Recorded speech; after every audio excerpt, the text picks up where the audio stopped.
तो आपके दिमाग में अक्सर ऐसा आता होगा कि यार काश कोई जादू की पुड़ी होती या फिर कोई घुट्टी होती जिसे हम पी लेते या खा लेते या वो हमारे पास होती तो सारे काम आसान हो जाते। मैथ्स का एग्जाम देने से लेकर पब्लिक स्पीकिंग या फिर ऑफिस में प्रेजेंटेशन देना या फिर अपने गोल को अचीव करना, कुछ भी। लेकिन जादू की पुड़ी जैसा कोई कॉन्सेप्ट तो बिल्कुल भी नहीं है, ये तो आपको अच्छे से पता है। लेकिन हाँ, इससे एक बेटर ऑप्शन है, बहुत ही असरदार, और वो है इमोशनल इंटेलिजेंस, जो कि ऑलरेडी आपके पास है। उसे कैसे यूज करना है और उसके थ्रू आप कैसे सक्सेस पा सकते हैं, यही हम जानेंगे आज की इस ऑडियो बुक समरी में, जिसे बनाया है गीगल ग्रेट आइडियाज ग्रेट लाइफ ने, जहां पर आप समरीज को पढ़ सकते हैं, सुन सकते हैं और सबके साथ शेयर भी कर सकते हैं। मैं हूँ गिगलर रूबी पारिक आपके साथ। तो आइए शुरू करते हैं। समरी ऑफ इमोशनल इंटेलिजेंस 2.0, जिसे लिखा है ट्रेविस ब्रैडबेरी और जेन ग्रीव्स ने। और इस समरी की अगर बात की जाए तो यहाँ पर आप जानेंगे कि क्यों एवरेज आईक्यू यानी कि इंटेलिजेंस कोशेंट वालों का परफॉर्मेंस हाई आईक्यू वालों से 70% बार बेहतर निकलता है। ये बहुत ही हैरान करने वाली बात है कि हाई आईक्यू वाले सिर्फ 20% बार ही एवरेज आईक्यू वालों को हरा पाए हैं। इसके पीछे ये कारण है कि लोगों के पास ज्यादा इंटेलिजेंस हो तो सकता है, पर जरूरी नहीं है कि उनके पास इमोशनल इंटेलिजेंस भी हो। ईक्यू यानी कि इमोशनल इंटेलिजेंस के 4 डायमेंशन है। ये है self awareness, self management, social awareness और रिलेशनशिप मैनेजमेंट। सेल्फ अवेयरनेस में आप ये समझेंगे कि क्यों अपने इमोशन से जुड़ना आपके लिए इम्पोर्टेंट है। सेल्फ मैनेजमेंट से आप सीखेंगे कि सेल्फ अवेयर रहना कितना ज्यादा जरूरी है। सोशल अवेयरनेस में आप ये रियलाइज करेंगे कि कैसे आप लोगों को जिस तरीके से पहले सुन और समझ रहे थे वो तरीका कितना गलत था। आखिर में रिलेशनशिप मैनेजमेंट से आप ये देखेंगे कि इन चारों डायमेंशंस को एक साथ जोड़ने से आपको कितने सारे फायदे मिलते हैं। खुद पर काम करना बहुत ही कंफ्यूजिंग हो सकता है। आपको ये नहीं पता होता कि आपकी कौन सी ऐसी बात है जिसमें सुधार की जरूरत है, तो इसमें इमोशनल इंटेलिजेंस आपकी हेल्प करेगा। ये समरी आपको अपने ईक्यू से पहचान करवाएगा और आप एक बेहतर इंसान बन सकेंगे। तो चलिए, हमेशा की तरह कुछ और बेहतर करने के लिए, थोड़ा और बेहतर बनने के लिए इस जर्नी को शुरू करते हैं और जानते हैं कि इमोशनल इंटेलिजेंस क्या है। तो बहुत पहले लोगों की सोच थी कि सक्सेस के लिए अकेले हाई आईक्यू लेवल का होना ही काफी है। अगर आप बहुत स्मार्ट हैं तो कंपनीज आपको जरूर जॉब पर रख लेगी। हालांकि बहुत सारे स्टडी के रिजल्ट कंफ्यूजिंग निकले। ये बात जाहिर हुई कि हाई आईक्यू वाले लोगों ने एवरेज आईक्यू वालों से सिर्फ 20% बार ही ज्यादा बेहतर परफॉर्म किया था। रिसर्च करने वाले इस बात पर बहुत हैरान हुए कि एवरेज आईक्यू वाले लोगों ने हाई आईक्यू वालों को 70% बार मात दी थी। बहुत सालों की रिसर्च के बाद ये बात पता चली कि किसी भी इंसान के सक्सेस में इमोशनल इंटेलिजेंस यानी कि ईक्यू का बहुत बड़ा हाथ होता है। इमोशनल इंटेलिजेंस का मतलब है खुद की और दूसरों की भावनाओं को, उनकी फीलिंग्स को पहचानने और स्वीकारने की काबिलियत। ईक्यू इस अवेयरनेस का इस्तेमाल करके आपकी रिलेशनशिप और बिहेवियर को इम्प्रूव करने में मदद करता है। अब जबकि आपको पता चल चुका है कि इमोशनल इंटेलिजेंस भी कोई चीज होती है, तो आप सोचेंगे कि इसकी जरूरत ही क्यों है। अगर आप जॉब करना चाहते हैं तो आपको अपने ईक्यू पर काम करने की जरूरत पड़ेगी, और जब आपकी रिलेशनशिप को संभालने की बात आती है तो उसमें भी ईक्यू जरूरी है। कुछ ऑथर्स की स्टडी में ये पाया गया है कि इमोशनल इंटेलिजेंस बहुत सारे इम्पोर्टेंट स्किल्स का फाउंडेशन है। आप ईक्यू को एक पेड़ मान सकते हैं जिसमें उसके पत्ते हैं, कम्युनिकेशन, एम्पैथी, टाइम मैनेजमेंट वगैरह।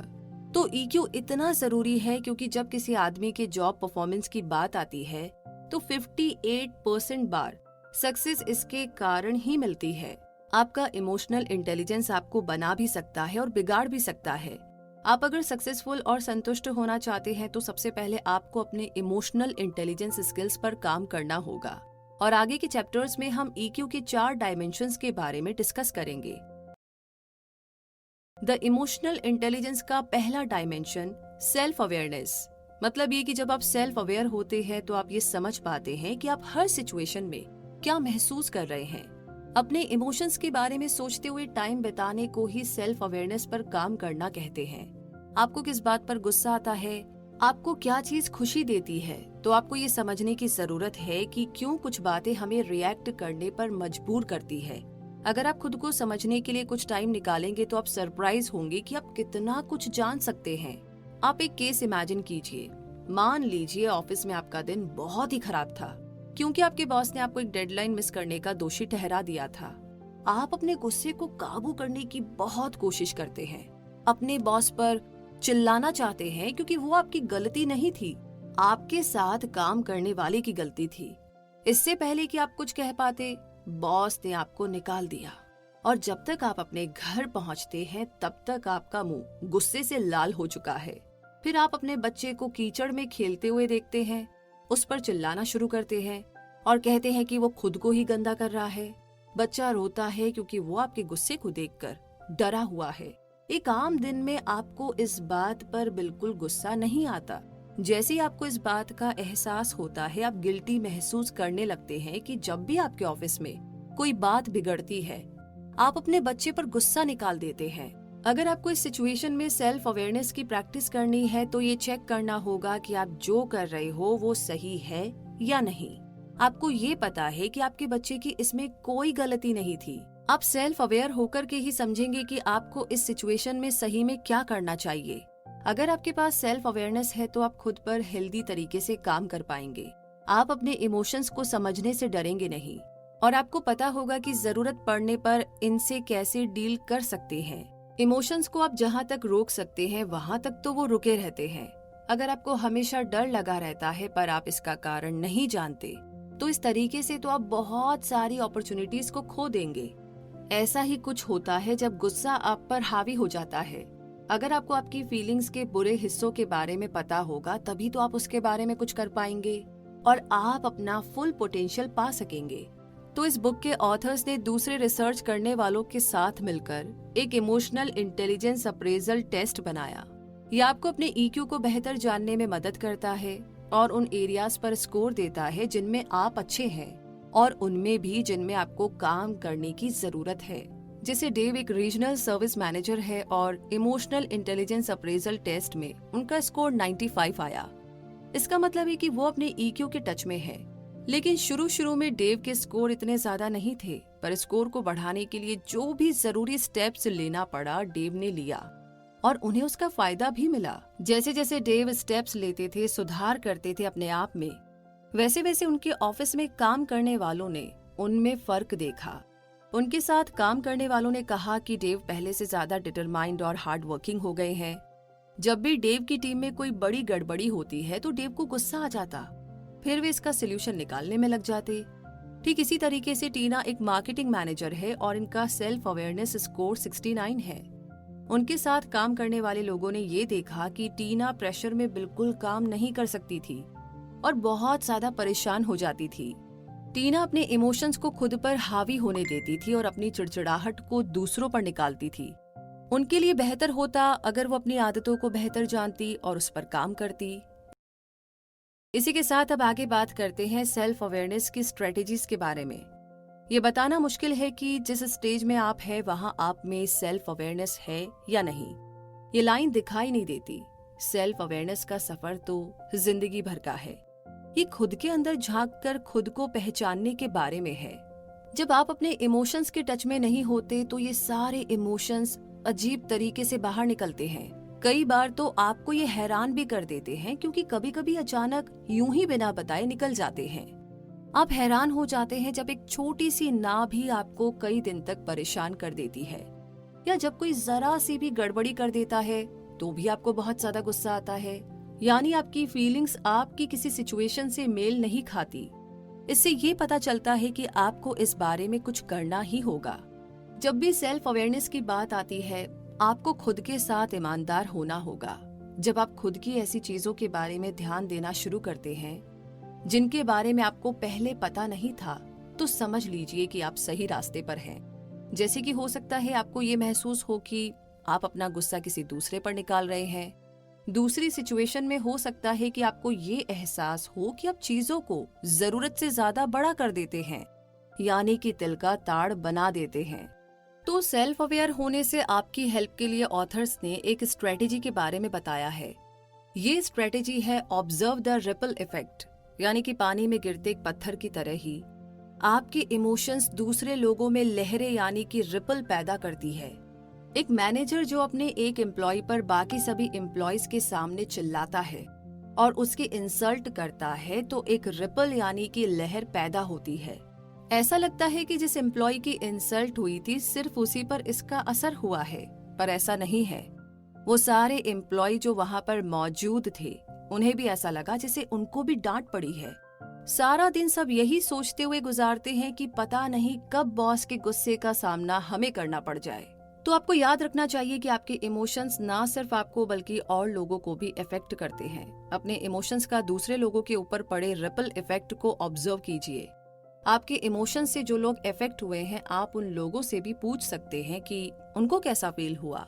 जब आप अपने इमोशन से पड़ने वाले इफेक्ट को समझने में सफल हो जाते हैं तो आपको पता चलेगा कि आप लोगों पर किस तरह की लहर बनाना चाहते हैं, किस तरह का रिपल बनाना चाहते हैं। इसी के साथ आगे बढ़ते हैं और बात करते हैं इमोशनल इंटेलिजेंस के दूसरे डायमेंशन के बारे में, जो है सेल्फ मैनेजमेंट। सेल्फ मैनेजमेंट आपकी सेल्फ अवेयरनेस पर डिपेंड करती है। ये आपकी वो एबिलिटी है जो आपके इमोशंस के लिए आपकी अवेयरनेस को यूज करता है। जब भी आपके इमोशंस की बात होती है तो आप उसे बड़े ही फ्लेक्सिबल तरीके से यूज करते हैं। ये है अपनी आदतों को ऐसा रास्ता दिखाना जिससे खुद पर और दूसरों पर अच्छा असर हो। आसान भाषा में कहे तो सेल्फ मैनेजमेंट ये जानना होता है कि हर चीज से जुड़े इमोशनल रिएक्शन को आप कैसे मैनेज कर सकते हैं। इमोशन आपके डिसीजन लेने की पावर को बिगाड़ सकता है, इसीलिए इन सिचुएशन से खुद को आप कैसे उबारेंगे ये जानना एक बहुत ही बड़ी स्किल है। सेल्फ मैनेजमेंट आपकी कुछ पलों की जरूरतों को पूरा करने में देरी करने के बारे में भी है। जैसे कि हो सकता है कि अभी आपका मन अपने उस कलीग को गाली देने का कर रहा हो जिसको आप पसंद नहीं करते, तो यहाँ पर आप इस मोमेंट्री जरूरत को डिले कर सकते हैं या उसे पूरा करने से खुद को रोक सकते हैं, क्योंकि आपको दूसरे जरूरी गोल्स हासिल करने हैं। ऐसी सिचुएशन में आप उस कलीग पर गुस्सा नहीं करेंगे क्योंकि आपके पास और भी जरूरी गोल्स हैं, जैसे कि किसी प्रोजेक्ट का काम पूरा करना है, किसी को कुछ इन्फॉर्म करना है, मेल करना है, बहुत सारी चीजें। तो खुद को रोकना आसान नहीं है। इसीलिए सेल्फ मैनेजमेंट करने के आपके कमिटमेंट को बार बार परखा जाएगा। आपको सक्सेस तभी मिलेगी जब आप इन मोमेंट्री जरूरतों को अपने ऊपर हावी होने नहीं देंगे। EQ टेस्ट में एक हेल्थ केयर एडमिनिस्ट्रेटर लेन का सेल्फ मैनेजमेंट स्कोर 93 है। जो लोग लेन के साथ काम करते हैं उनका कहना है कि गर्मा गर्म बहस के बीच भी लेन शांत और अंडरस्टैंडिंग बनी रहती है। लेन तब भी बिल्कुल शांत रहती है जब बाकी सब लोगों के ऊपर उनके इमोशंस हावी होते हैं। जब कोई एक मुश्किल काम जैसे कि किसी एम्प्लॉय को काम से निकालना होता है तब लेन बहुत ही सेंसिटिव होकर और इधर उधर की बात न करते हुए बिल्कुल साफ बात करती है। तो किसी भी क्राइसिस सिचुएशन में काफी लोग लेन के पास ही आते हैं। इसी तरीके से मई एक रीजनल सेल्स डायरेक्टर का सेल्फ मैनेजमेंट स्कोर 61 है। जब मई खराब मूड में होती है तो ऑफिस के सारे लोग उनके मूड से अफेक्ट होते हैं, क्योंकि उनसे बहुत ज्यादा नेगेटिविटी झलकती है, क्योंकि वो एक लीडर है और इसीलिए उनके कारण सबको स्ट्रेस होता है। तो सेकंड डायमेंशन को समझने के बाद अब सेल्फ मैनेजमेंट स्ट्रेटेजीज की बात करते हैं। सेल्फ मैनेजमेंट का मतलब सिर्फ अपने इमोशंस को कंट्रोल करना नहीं है। ऑथर्स हमारे इमोशन का कंपैरिजन एक ज्वालामुखी से करते हैं। लावा निकलने से पहले ज्वालामुखी की सतह के नीचे बहुत हलचल होती है। ठीक वैसे ही गुस्से के फूटने से पहले आपके अंदर भी बहुत कुछ चलता रहता है। आपको इन्हीं सारे इमोशंस पर ध्यान देना है। बेशक सेल्फ अवेयरनेस के बिना सेल्फ मैनेजमेंट नहीं हो सकता। तो आप क्या फील कर रहे हैं उसे पहचानिए। आप जब तक अपनी फीलिंग्स को महसूस नहीं करेंगे तब तक अपनी फीलिंग्स की तरफ रिस्पॉन्ड नहीं कर सकते। जब आप खुद को सेल्फ मैनेज करते हैं तब आप अपने लिए सक्सेस का रास्ता तैयार करते हैं। इसका ये भी मतलब होता है कि अब आप दूसरों को निराश नहीं करेंगे या वो आपसे नफरत नहीं करेंगे।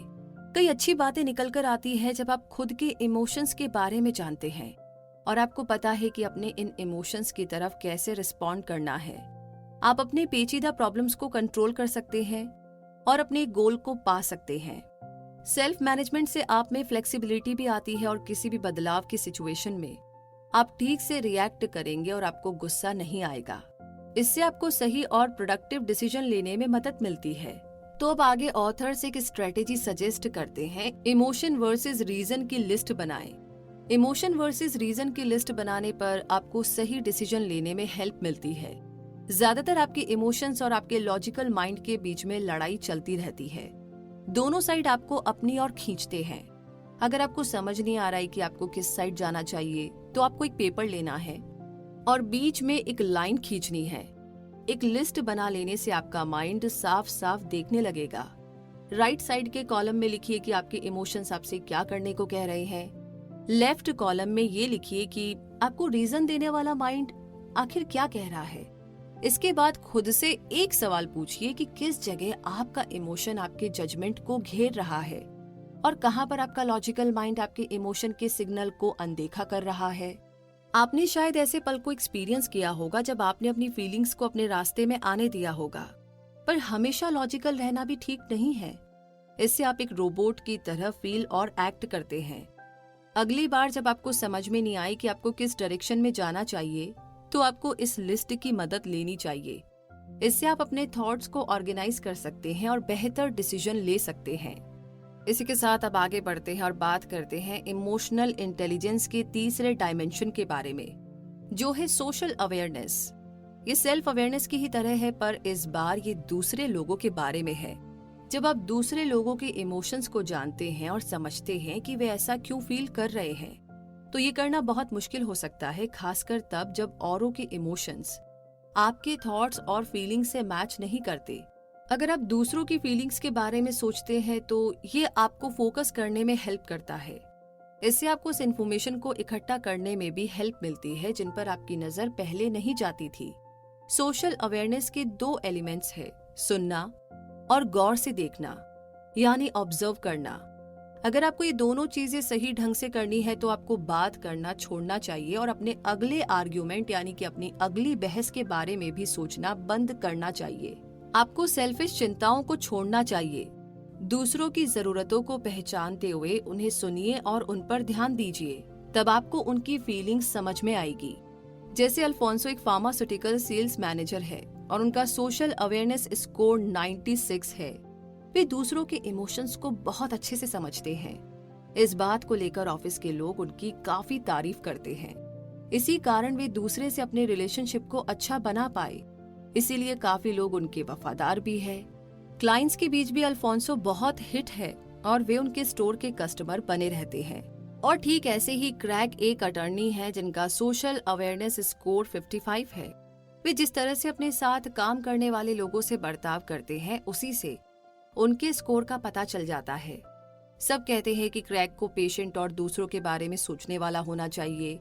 इससे साफ पता चलता है कि क्रैग को दूसरों की फीलिंग्स और उनकी सोच के बारे में बिल्कुल समझ नहीं है। लोग क्या कह रहे हैं, क्रैग बस उतना ही ध्यान देते हैं ताकि उनका जवाब दे सके। असल में क्रैग लोगों को सुनते ही नहीं है, जो कि एक बहुत ही निराश करने वाली बात है। लोगों के सामने क्रैग की पहचान ऐसी बनी है जिससे पता चलता है कि वे दूसरों के इनपुट को बिल्कुल शामिल नहीं करते। तो थर्ड डायमेंशन को समझने के बाद अब सोशल अवेयरनेस स्ट्रेटेजीज की बात करते हैं। सेल्फ अवेयरनेस खुद के अंदर झांककर और खुद को जानना है।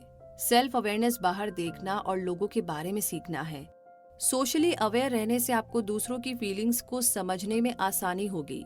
सवाल ये है कि ये इतना इम्पोर्टेंट क्यों है? क्योंकि आप अपने रिलेशन को मजबूत करना सीख जाएंगे। इससे आप किसी और को बेहतर और ज्यादा जान पाएंगे।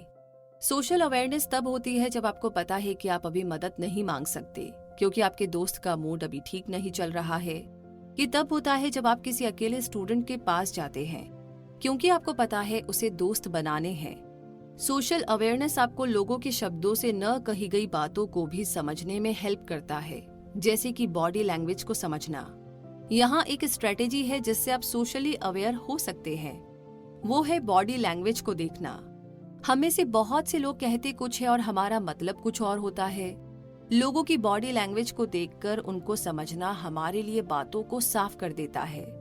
बॉडी लैंग्वेज कभी झूठ नहीं बोलती। ये देखकर आप आसानी से समझ जाते हैं कि सामने वाला असल में क्या फील कर रहा है।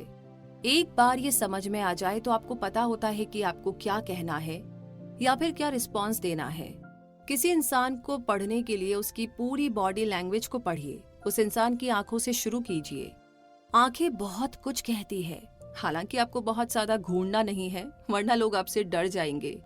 रेगुलर आई कांटेक्ट रखने से लोगों का भरोसेमंद और ईमानदार होना दिखाई देता है, और जो अपने आई कांटेक्ट को बीच में तोड़ते हैं उसका मतलब हो सकता है कि वो बेचैन या धोखेबाज है। वैसे किसी की मुस्कुराहट भी बहुत कुछ कहती है। वो मुस्कान एक सच्ची मुस्कान होती है अगर मुस्कुराहट के दौरान आंखों के किनारों में झुर्रियों सी बन जाए। अगर नहीं बनी तो हो सकता है कि मुस्कान झूठी हो। बॉडी को देखे तो समझिए कि क्या उनका पोस्चर स्ट्रेस वाला है या रिलैक्स्ड है। एक बार ये सही तरीके से आप सीख जाएंगे तो आप सिर्फ लोगों की बातों पर ही नहीं बल्कि उनकी बॉडी लैंग्वेज पर भी ध्यान देने लगेंगे। इसी के साथ इमोशनल इंटेलिजेंस के चौथे डायमेंशन के बारे में बात करते हैं, जो है रिलेशनशिप मैनेजमेंट। रिलेशनशिप मैनेजमेंट के लिए जरूरत पड़ती है ईक्यू स्किल्स की, जो हमने पहले आपको बताई थी। ये ईक्यू स्किल्स है self awareness, self management and social awareness. अपने रिलेशनशिप को सक्सेसफुली मैनेज करने के लिए खुद के इमोशंस को जानना चाहिए और फिर दूसरों के इमोशंस को भी। रिलेशनशिप मैनेजमेंट के कई सारे फायदे हैं। ये आपको बेहतर कम्युनिकेट करने में हेल्प करता है, जिससे आप औरों के साथ बेहतर कनेक्शन बना सकते हैं। आप अपने रिलेशनशिप मैनेजमेंट को जितना सुधारेंगे उतना ही आपको उसका असर फील होगा। आप पाएंगे कि आप दूसरों को अब बेहतर तरीके से समझ रहे हैं और आपको ये भी समझ में आएगा कि दूसरों को कैसे ट्रीट करते हैं, और अगर ट्रीटमेंट में कुछ चेंज करना है तो वो भी आप कर पाएंगे।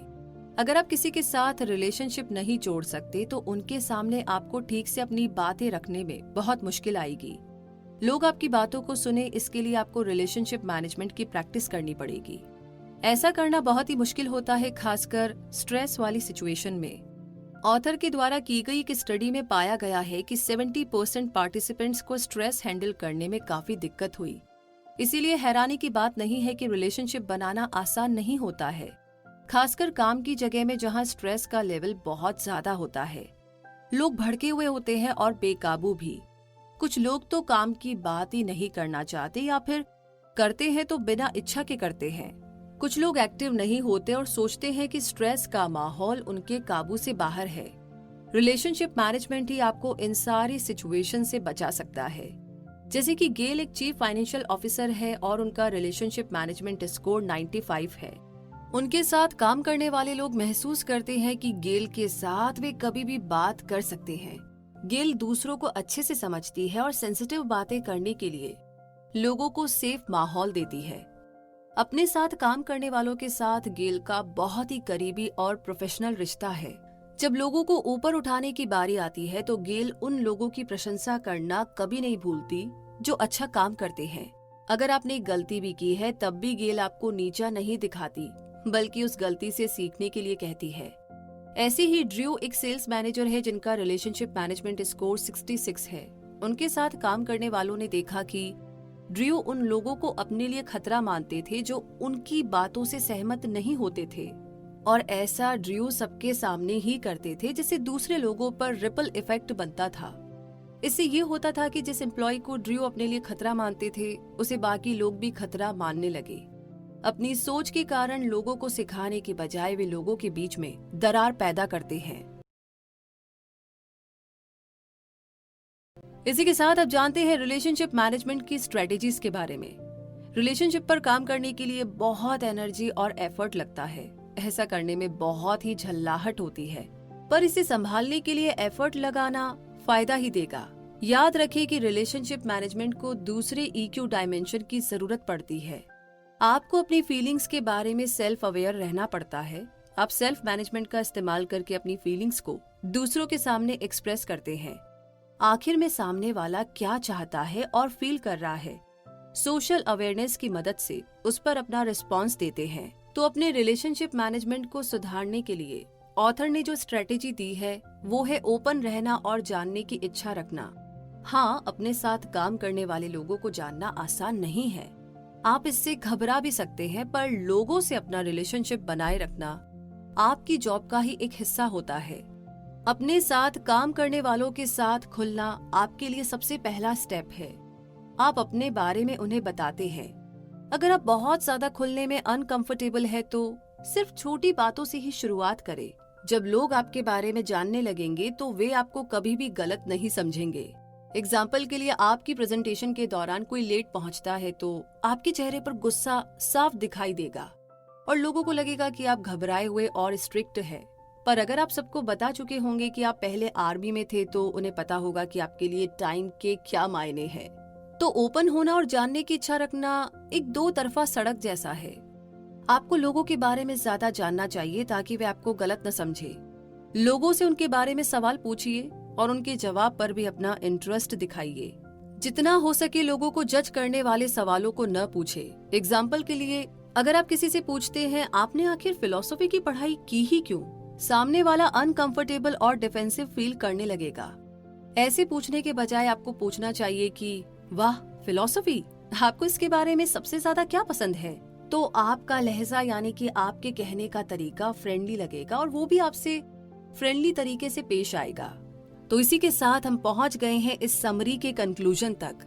अंत पंत मुद्दा मामला ऐसा है कि आपने इमोशनल इंटेलिजेंस यानी कि ईक्यू के बारे में सीखा। सक्सेस पाने में आपके ईक्यू का बहुत बड़ा रोल होता है।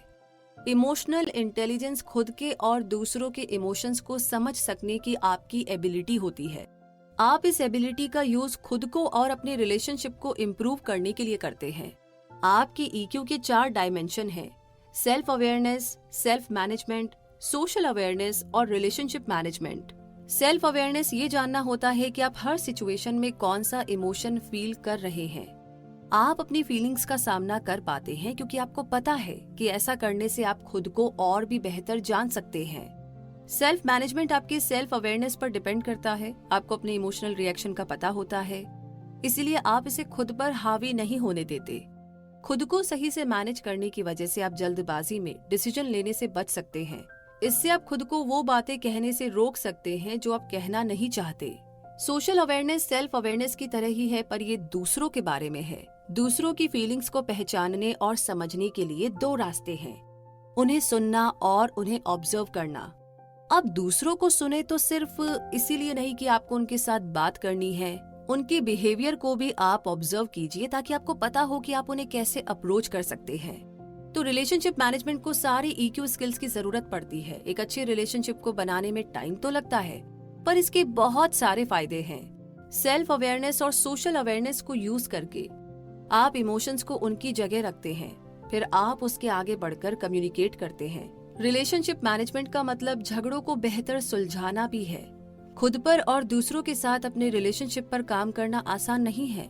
वैसे भी हम सभी अलग अलग नजरिए और पर्सनैलिटी के होते हैं, पर ये सब जरूरी है क्योंकि इससे आप बेहतर इंसान बनते हैं। यही नहीं, आप मौकों और रिलेशनशिप के लिए खुद को खोल देते हैं, ओपन करते हैं। तो आपको खुद पर काम करना नहीं छोड़ना चाहिए। रिलेशनशिप बनाने के लिए हमेशा याद रखें कि कोई भी आदमी एक आइलैंड की तरह अकेला नहीं रह सकता। आपको लग सकता है कि आप सब कुछ अकेले ही कर सकते हैं, पर ऐसा पॉसिबल है ही नहीं। हम औरों के साथ जो कनेक्शन बनाते हैं वही हमारी जिंदगी को मीनिंगफुल और संतोषजनक बनाते हैं। खुद को इम्प्रूव कीजिए क्योंकि आप इसके काबिल हैं। दूसरों को भी आपका सबसे बेहतर रूप दिखना चाहिए और इसी तरीके से और भी ज्यादा बेहतर बनने की कोशिश में मैं आपसे कहूंगी कि ये समरी तो यहीं पर समाप्त हो चुकी है और हमारी बेहतर बनने की जर्नी थोड़ा और आगे बढ़ चुकी है। तो जी समरी आपको कैसी लगी, कौन सी बात अच्छी लगी, आपने क्या फील किया, क्या आपको रियलाइज हुआ या कौन सी बात से आप रिलेट कर पा रहे थे, कमेंट बॉक्स में लिख करके जरूर शेयर करें। और साथ ही साथ आगे किस बारे में जानना चाहते हैं वो भी बता दीजिए और अपना ढेर सारा प्यार हमें देते रहिए गूगल प्ले में रिव्यूज दे करके। मुलाकात होगी आपसे बहुत जल्दी ही एक और नई समरी में। तब तक के लिए बेहतर बनने की जर्नी में अपना बहुत सारा ध्यान रखें, अपने आसपास वालों का भी। हमेशा खुश रहे, मुस्कुराते रहे। जय हिंद।